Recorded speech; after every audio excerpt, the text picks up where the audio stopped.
Saiki Kusou no Psy-nan, ou A Vida Desastrosa de Saiki Kusou se você apertar a tecla SAP, é um anime tanto, que eu não vejo tendo nem a metade da atenção que ele merece ter. E eu simplesmente não faço ideia da razão, porque essa bodega é uma joia. Eu já falei sobre Saiki algumas vezes aqui no canal, mas nunca cheguei a me aprofundar. A falta de uma comunidade barulhenta foi sim um dos motivos pra isso, mas o principal foi que eu achava que eu iria tirar a graça do anime se eu falasse dele. Mas eu cheguei na conclusão de que isso não pode continuar. O povo precisa saber sobre Saiki. A meia dúzia de pessoas em que se consiste a fanbase, contando comigo, merece uma expansão digna. Sem falar que é um dos meus animes favoritos. E eu tô ligado que eu falo bastante isso, mas olha ele aqui, tá vendo? Eu não tô brincando com vocês. Sempre que eu falo que uma parada tá nos meus favoritos é porque ela realmente tá. Inclusive, me segue lá no My Anime List, vem acompanhar meu mau gosto. Saiki foi um anime que eu descobri indo atrás de algo um pouquinho mais underground pra assistir. Lembro que foi logo depois de terminar a primeira temporada de Kimetsu no Yaiba e maratonar todos os vídeos da Semana Kimatsu,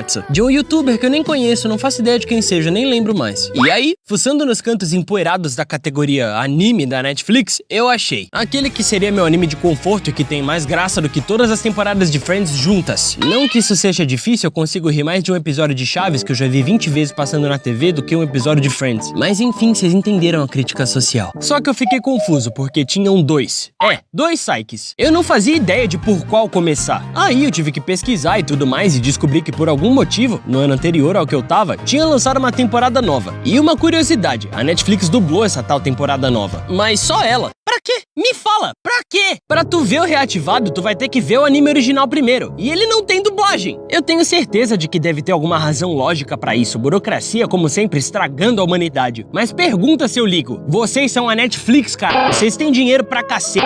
Comprassem a porra dos direitos, ou sei lá, qual pepino vocês tinham que resolver pra tirar isso do papel. Mas dublar os episódios extras sem dublar o anime original foi burrice. Só que, sinceramente, eu nem sei porque eu fiquei surpreso. A Netflix é expert quando o assunto é fazer cagada em lançamento de anime. Jojo que o diga. Mas para ser justo, a dublagem é muito boa. Ítalo Luiz, tu é muito foda. Enfim, onde é que eu tava? Eu vi aquele garoto de cabelo rosa-choque e fiquei completamente hipnotizado. É esse mesmo. A gente acompanha a história do Saiki, caso o nome do bagulho não tenha deixado claro qual é o personagem principal. Um jovem estudante que gostaria de viver uma vida normal, mas que não consegue, porque ele tem superpoderes. E meu irmão precisa até pegar um arzinho pra falar sobre isso. Dentre esses tais poderes estão telepatia, telecinese, clarividência, transmutação, alteração de memória, projeção astral, comunicação com animais, controle do tempo, controle do clima, super força, manipulação de gravidade, cura, dentre outros, porque eu não tenho tanto fôlego assim, eu sou asmático e ex-fumante, mas já que eu tenho doutorado em deixar fã de Dragon Ball da vida, são poderes o suficiente pra que o Saiki desse um coro de respeito no Goku. Pronto, pode ficar putinho nos comentários e me dar engajamento, deu super certo da última vez. Vai lá. Seguindo quase que a mesma teoria de Jojo que um usuário de stand atrai outros usuários de stand, o Saiki atrai outras pessoas com poderes pra perto dele. Tem a Ayura, que é uma vidente, o Akechi, que é um super observador, e o Toritsuka, que enxerga espíritos. Pique o sexto sentido mesmo. E só um comentário rápido que não tem muito a ver com o anime em si, mas o Toritsuka é literalmente aquelas fanarts que o pessoal faz e diz: se o Mineta fosse bonitinho, não iam achar ele um personagem problemático, porque ele é tarado no mesmo nível, se não pior. Só que o creme de la creme de Saiki não é o pessoal com poderes, mas sim o pessoal que não tem e o Saiki atrai mesmo assim. Porque esses caras são os maiores pancadas da cabeça na história dos animes. Tem o Hairu, que é como aquele seu amigo rato de academia que tá sempre te enchendo o saco pra tu ir fazer supino com ele. O Nendo, que é literalmente um australopithecus de tão burro. Pra você ter uma ideia, o Saiki não consegue nem ler a mente dele por causa disso. A Teruhashi, que é a personagem mais insuportável desse negócio inteiro. Eu odeio essa garota. O Kobayasu, que é um trombadinha padrão daquelas gangues japonesas a lá Tokyo Revengers. E o melhor de todos, que eu guardei pro final, Shun Kaido, o personagem mais intancável, no bom sentido, desse negócio. Ele pensa que é um super-herói que tem como inimigo uma organização maligna chamada Dark Reunion, além de ser uma referência a Jojo ambulante. Cara, eu gosto tanto do Kaido que eu já botei o tema dele de alarme no meu celular. Só que eu fui muito burro quando eu fiz isso. Sabe aquele papo de que se tu bota alguma música de alarme, você vai começar a odiar aquela música? É muito real. No começo era engraçadinho, mas hoje em dia, só de ouvir aquele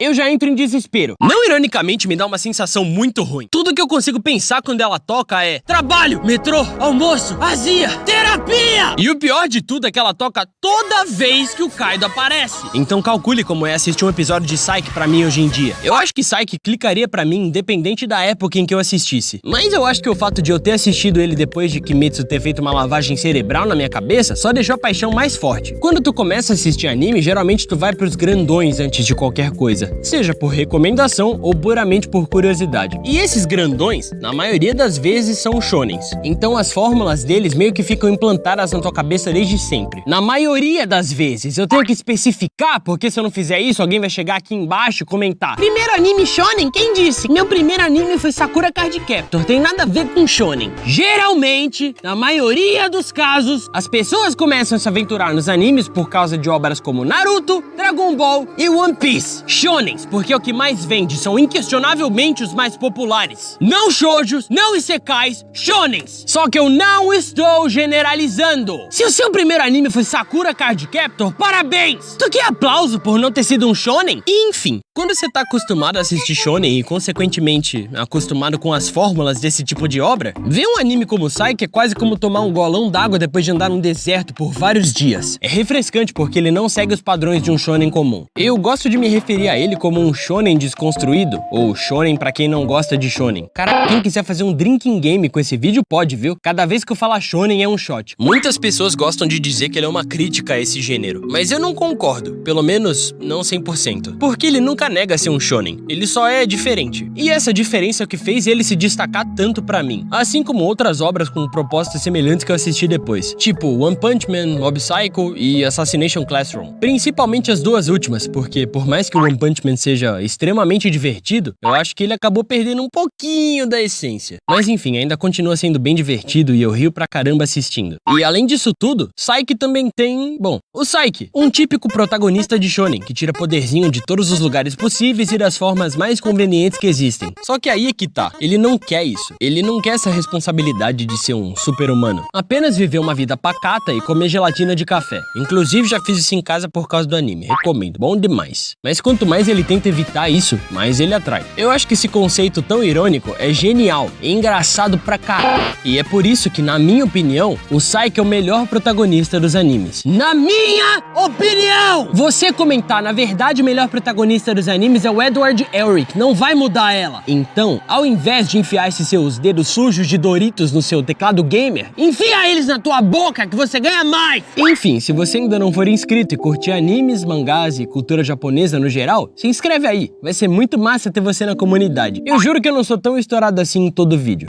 Chega de mentiras! Não se esquece do like, do hype e se tu quiser me ajudar financeiramente, o Pix do canal tá na descrição. Todo mundo que me ajudar com alguma quantia vai ter o nome no final do próximo vídeo, fechou? Bom, eu acho que é isso. E muito obrigado por estarem aqui.